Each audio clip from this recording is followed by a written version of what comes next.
Halo semuanya, izin Bu perkenalkan, nama saya Surya Laurentius Damanik.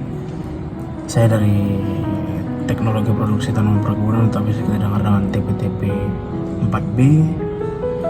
Jadi di video kali ini saya akan menjelaskan dari hasil riset saya dan PPT yang akan saya tampilkan yaitu dengan topik pemanenan kelapa sawit berdasarkan Permentan nomor 131 tahun 2013 yang disusun oleh saya sendiri, yaitu Surya Laurentius Damanik.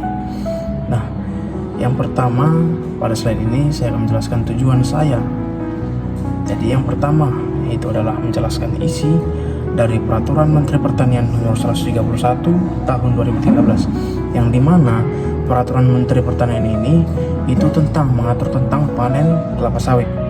Dan yang kedua, menyajikan hasil riset dari jurnal internasional terbitan tahun 2021 sampai dengan tahun 2025, di mana jurnal internasional ini mengenai tentang teknik dan alat panen ataupun yang biasa dilakukan dalam proses pemanenan kelapa sawit. Yang ketiga yaitu menyandingkan informasi dari regulasi dan riset global guna memperkaya pemahaman praktik terbaik di lapangan.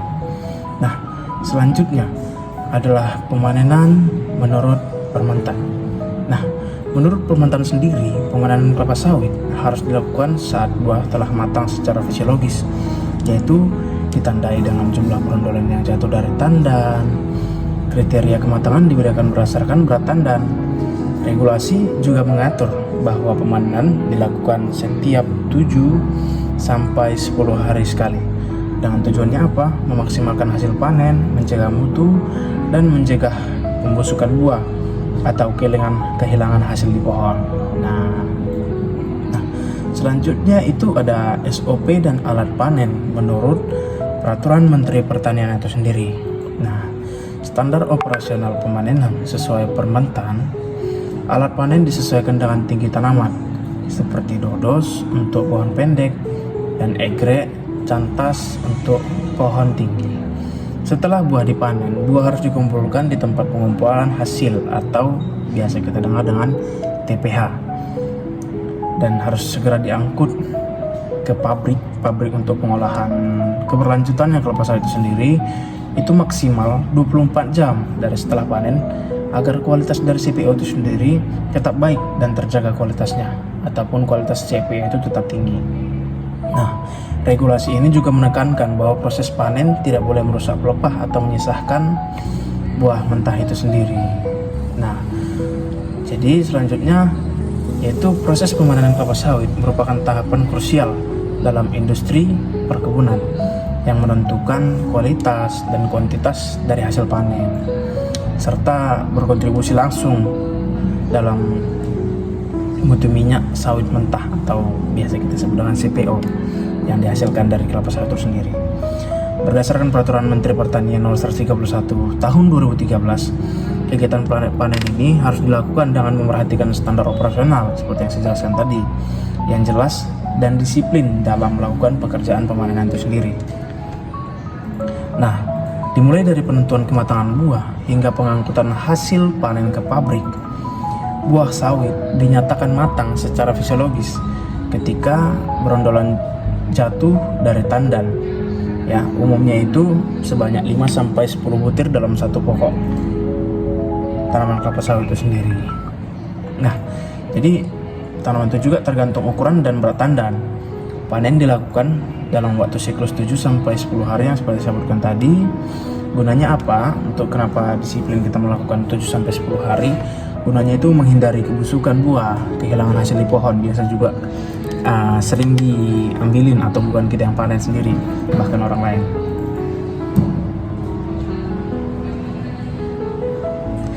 Nah, serta juga memastikan kontinuitas pasokan ke pabrik. Nah, dalam pelaksanaannya alat panen yang digunakan juga harus disesuaikan dengan tanaman kelapa sawit itu sendiri, harus disesuaikan dengan berdasarkan tinggi, yang biasanya kalau pada saat tanaman rendah itu menggunakan dodos. Untuk tanaman yang tinggi yang sudah sulit dijangkau untuk menggunakan dodos biasa digunakan panen egrek ataupun cantas ya. Nah, jadi pemotongan tandan buah itu sendiri dilakukan dengan sudut dan teknik tertentu agar tidak merusak pelepah, menghindari luka pemanen pada tanaman, dan memastikan tidak ada buah yang mentah tersisa. Nah, setelah pemotongan, tandan harus dikumpulkan di tempat pengumpulan hasil atau biasa kita sebut dengan TPH, dan wajib diangkut sampai pabrik itu maksimal 24 jam dari panen sendiri. Nah, jadi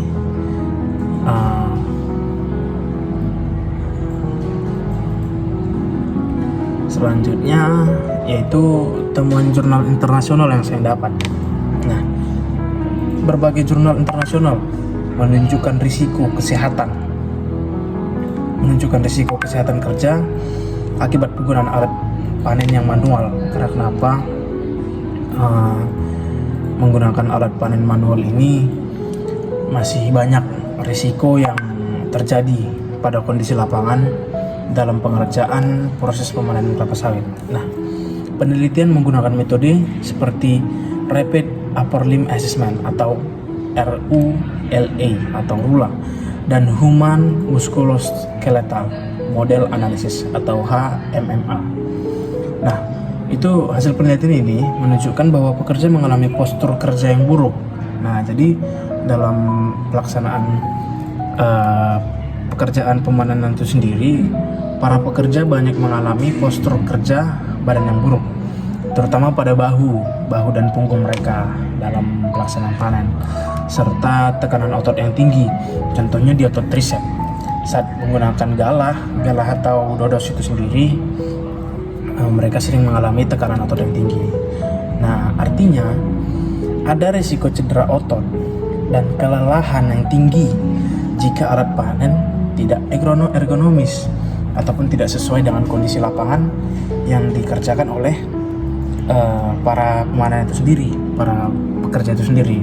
Nah, jadi dari temuan jurnal internasional ini, penelitian ini itu menyarankan perbaikan alat. Guna apa? Perbaikan alat demi mensejahterakan para pekerja, tidak memperberatkan pekerja dalam pelaksanaan kerja, pemanenan, segala macam.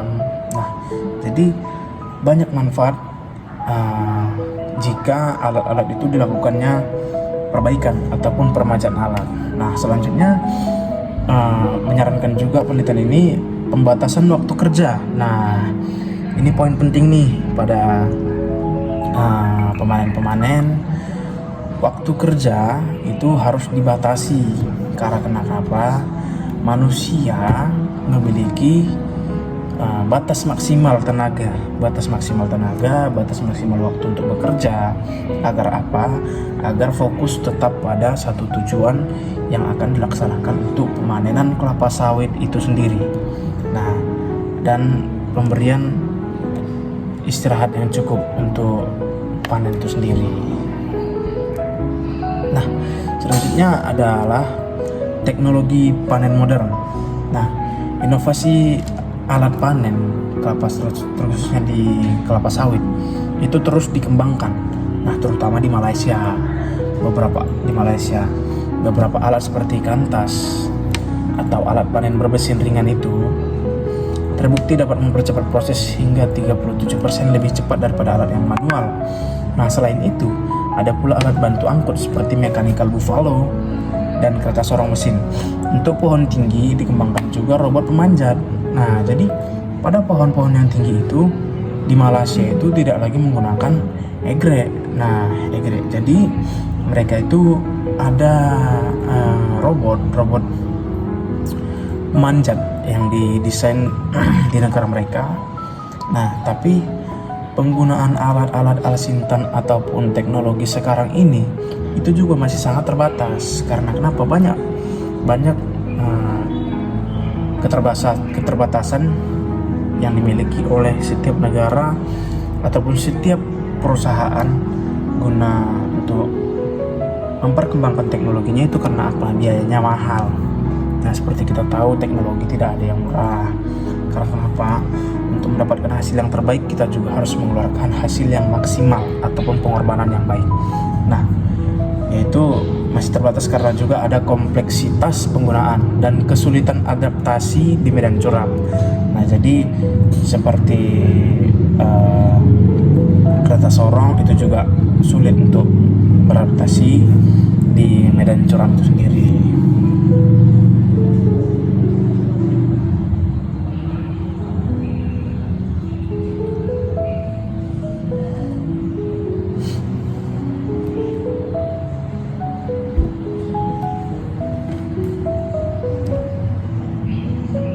Nah, selanjutnya itu adalah perbandingan Permentan dengan temuan jurnal internasional yang saya riset.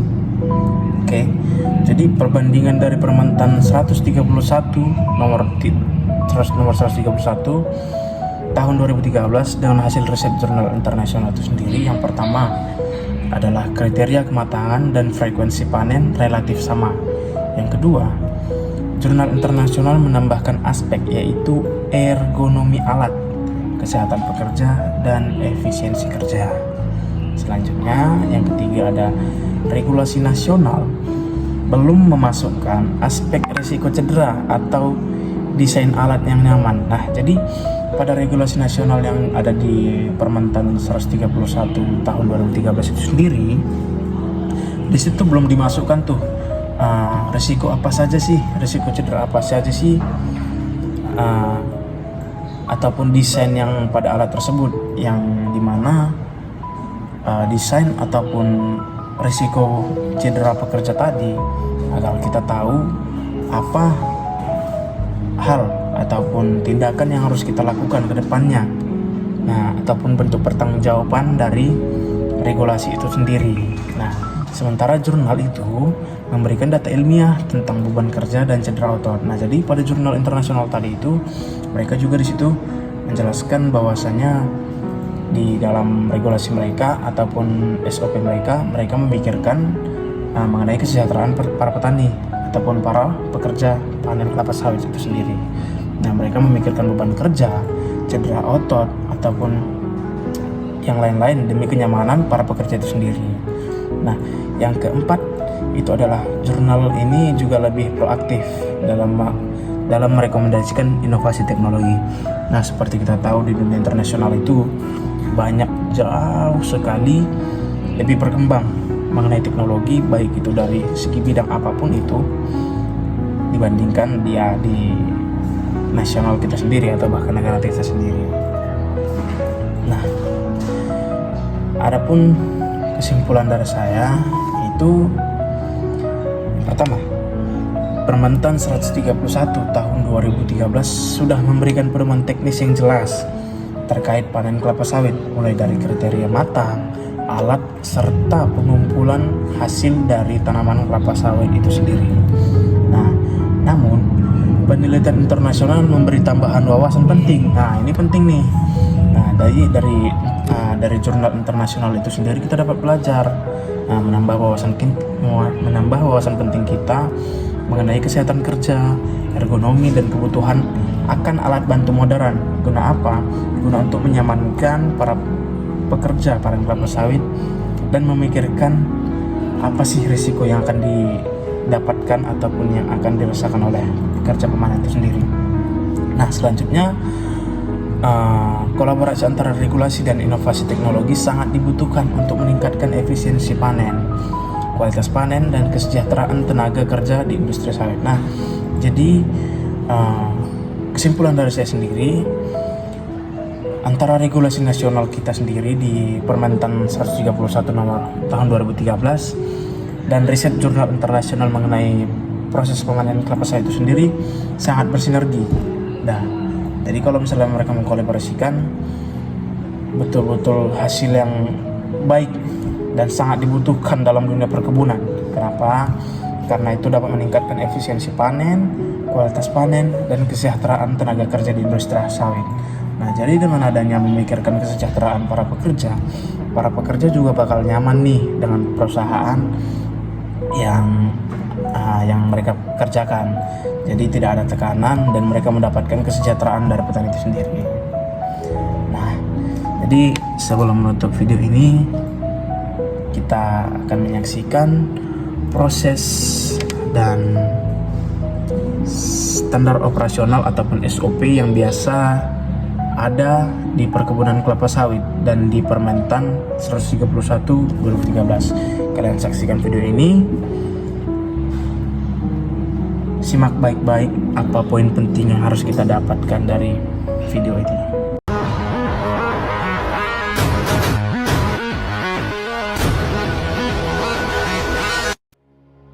Proses pematangan buah kelapa sawit dapat dilihat dari perubahan warna kulitnya.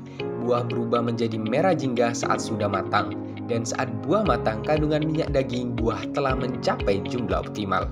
Oleh karena itu, agar dapat dilakukan pemanenan dengan segera agar rendemen buah tidak berkurang. Sebelum melakukan pemanenan, alangkah baiknya kita melakukan perhitungan angka kerapatan panen pada buah, kemudian tenaga kerja yang dibutuhkan keesokan harinya, serta jumlah armada yang dibutuhkan. Dalam perhitungan AKP sendiri dapat dilakukan dengan cara menghitung jumlah pohon sampel dibagi jumlah TBS yang diperoleh, maka dapat diperoleh AKP dalam keesokan harinya. Selanjutnya adalah menghitung jumlah tenaga kerja. Jumlah tenaga kerja dapat dihitung dengan cara jumlah hektar per hari dibagi basis kerja, di mana jumlah hektar per hari di PTPN 5 adalah 75 hektar, dibagi basis kerja adalah 3, maka dapat diperoleh 25 tenaga kerja yang dibutuhkan dalam satu hari.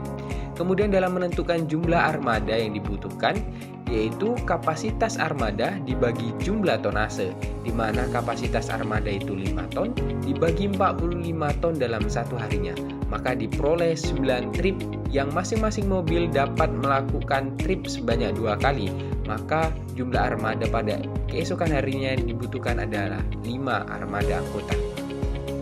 Untuk kriteria panen tanaman kelapa sawit di PTPN sendiri, yaitu 5% TBS membrondol, yang mana artinya adalah ada 5 brondolan pada setiap pohon kelapa sawit.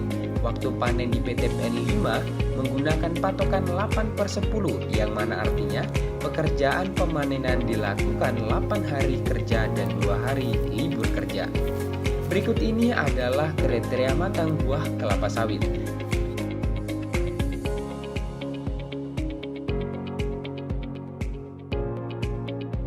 Selanjutnya adalah teknik pemanenan. Setiap perusahaan mempunyai SOP masing-masing dan cara pemanenan yang sesuai dengan perusahaan. Cara pemanenan buah kelapa sawit yang dilakukan di PTPN 5 adalah dengan acak tetak dan acak giring, dengan cara memotong tandan buah segar dan memotong pelepah daun yang menghalangi proses pemotongan TBS. Saat ini di Indonesia menggunakan 2 jenis alat panen tradisional, yaitu dodos dan egrek. Pemanen dengan metode dodos menggunakan pisau dengan bentuk chisel, sedangkan egrek menggunakan pisau berbentuk arit. Dodos pada umumnya digunakan untuk pohon kelapa sawit dengan ketinggian 2-5 meter, sedangkan egrek untuk pohon kelapa sawit dengan ketinggian 5 meter atau lebih. Selanjutnya, apabila tandan buah sudah jatuh, yang dilakukan adalah diletakkan di TPH menggunakan alat bantu seperti angkong ataupun kendaraan lainnya. Kemudian tangkai tandan harus dipotong berbentuk huruf V atau mulut kodok. Kemudian pemanen harus menulis nomor pemanennya pada tangkai tandan yang telah dipotong tadi. Tahapan selanjutnya adalah pengangkutan TBS menggunakan transportasi atau truk menuju PKS atau pabrik kelapa sawit untuk dikelola menjadi minyak CPO atau minyak kernel. Berikut ini adalah gambaran mengenai proses pengolahan kelapa sawit menjadi minyak inti dan minyak CPO. Pabrik pengolahan kelapa sawit Jembatan Timbang yang dipakai menggunakan sistem komputer untuk mengukur berat atau tonase semua truk pengangkut tandan buah sawit yang biasanya mampu membawa kelapa sawit kurang lebih 4 ton.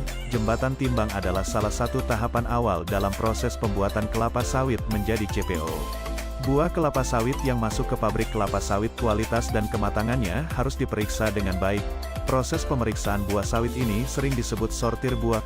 pengolahan buah yang masuk ke pabrik pada umumnya sekitar 30 ton per jam dalam sekali pengolahan. Lori buah yang telah diisi tandan buah segar dimasukkan ke dalam sterilizer dengan memakai kapstan. Proses perebusan buah sawit menggunakan alat bernama sterilizer. Alat ini berfungsi untuk memasak atau merebus buah dengan media uap guna melunakkan daging buah sawit, sehingga daging buah sawit mudah lepas dari biji. Threshing station atau bantingan berfungsi untuk melepaskan buah sawit dari janjangannya dengan cara mengangkat dan membantingnya serta mendorong janjang kosong ke empty buns conveyor dan biasanya dimanfaatkan untuk bahan bakar atau pupuk organik. Setelah buah terpisah dari janjangannya, lalu buah dikirim ke digester untuk melumatkan daging buah sawit serta mempersiapkan feeding ke dalam mesin screw press untuk kemudian memeras berondolan buah sawit yang telah dicincang dan dilumat di digester demi mendapatkan hasil minyak kasar.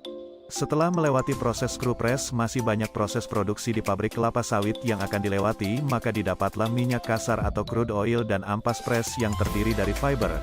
Kemudian crude palm oil masuk ke stasiun klarifikasi di mana proses pengolahannya sangat panjang mulai dari pemisahan pasir hingga pemisahan air. Proses ini bertujuan untuk memperoleh minyak sebanyak-banyaknya dan menghasilkan CPO yang sesuai standar. Fungsi dari storage tank atau tangki timbun dalam proses pengolahan kelapa sawit sampai menjadi CPO adalah untuk penyimpanan sementara minyak produksi yang dihasilkan sebelum dikirim untuk diolah kembali.